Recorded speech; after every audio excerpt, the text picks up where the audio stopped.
Something I wish I knew when I started out in my business was what to do about overwhelm. Overwhelm is more than just about taking the afternoon off, and I want to help you walk through that right here today.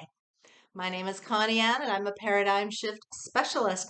I help network marketing leaders and their teams boldly go where they've always dreamed of going. And today, I want to talk to you about overwhelm. Overwhelm is something that we don't diagnose ourselves very often. We call ourselves lazy or that we're procrastinating or lacking confidence, even. And where sometimes that is true, it's not often true. So, how do we recognize the signs of overwhelm? Overwhelm comes in many different forms, and it can be just not feeling like working. And today, I didn't feel like being in my office, so I'm here on my couch. But I'm talking to you about being on your couch because it's so important to understand that it's okay sometimes to just take a beat. Take your breath, break the norm. When we are working towards that amazing business and that life that we're here to live, we can be so locked up in the tasks we have to do and the list. Oh, goodness, the list, right? All of the things every day moving forward that we know we have to do to have a successful business. But the first thing to understand is we don't have to do it all at once. And sometimes we're rewarded for taking our time, taking a breath. Overwhelm will come in the form of lack of concentration, of unmotivated, lack of confidence sometimes, because we're not seeing the results that we know we deserve. And overwhelm is not just affecting you, it's affecting everybody around you. It's affecting your business success, the very thing that you're going after every day. And to get past it, you need to first recognize it and be okay with it. Then we need to take action. What actions can you take to redirect the overwhelm? We can go meditate. If it's nice out, take your shoes off, your socks off, and go walk barefoot in the grass. When you're overwhelmed, you need to clarify your direction. When I feel overwhelmed, I call my assistant and I say, hey, I got this big mess, this big list of stuff I got to sort through, and then talk through the list. Make a 1 to 10 importance list and start checking them off. Assign a time to it. Maybe you look at something that's only going to take 15 minutes and you do that first. Then go for another walk. Then come back and do another task. Then go for a walk.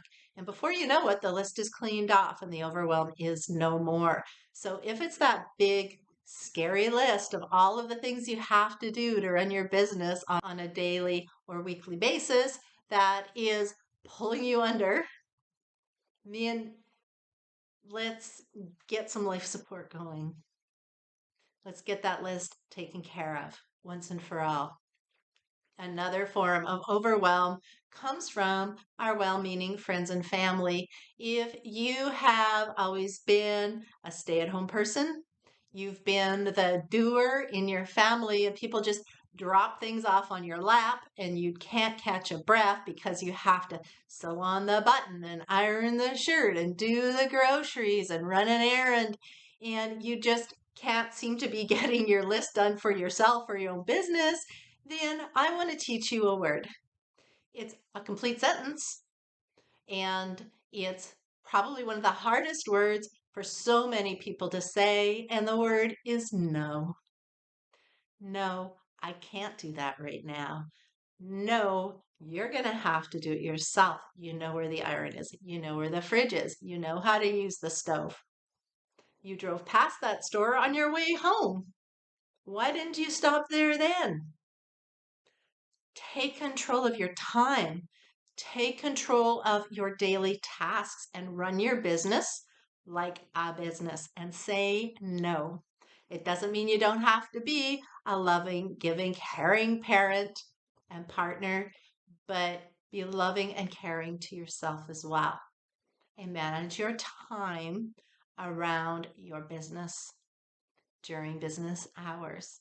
When your business hours are done, you close the door, you leave your office, and then you can go on and be the personal person you are, not the business person you are. That has come a long way for me, and that one tip to my clients and students has given them miles and miles of relief from overwhelm. So learn the word no and how to use it properly in order to have harmony in your household and in your heart. And your business will be richly rewarded for it. Another thing that you can do to help with the overwhelm is another very simple but misunderstood task. It's called gratitude.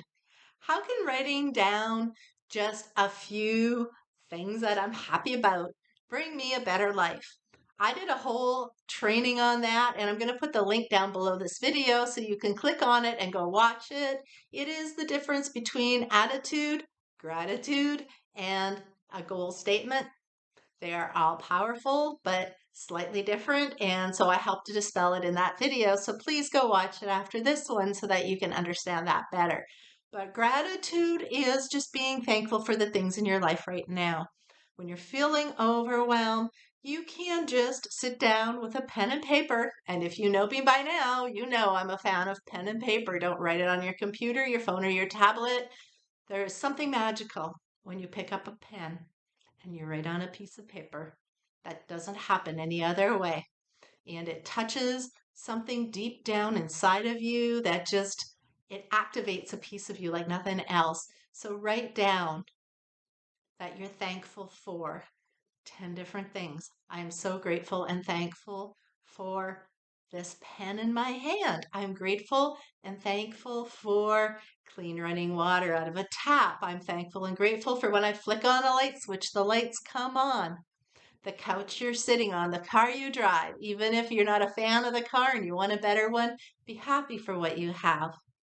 And more things to be happy and grateful for will show up in your life, and it will get you to focus your attention on the good you've done and the good you already have. And then you can go back to your office.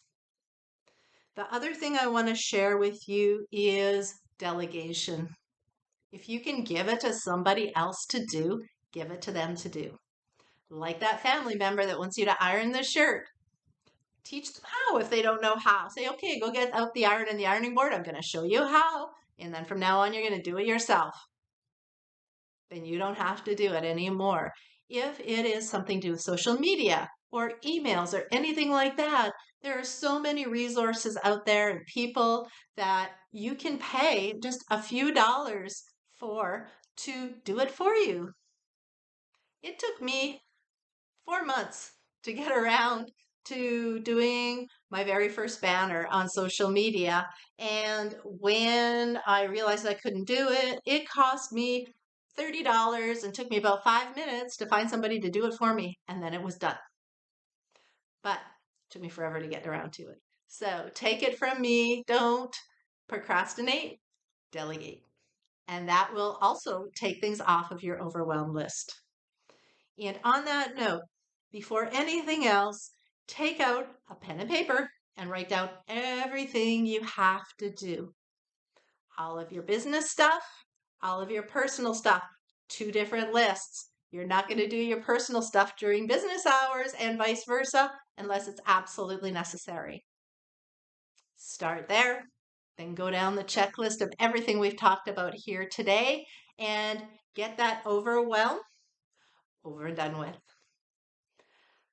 I am Connie Anne, and if you enjoyed this video, please give me a thumbs up, comment down below, and if you haven't already, please subscribe and hit the bell button so you're notified whenever I post a new video here on YouTube.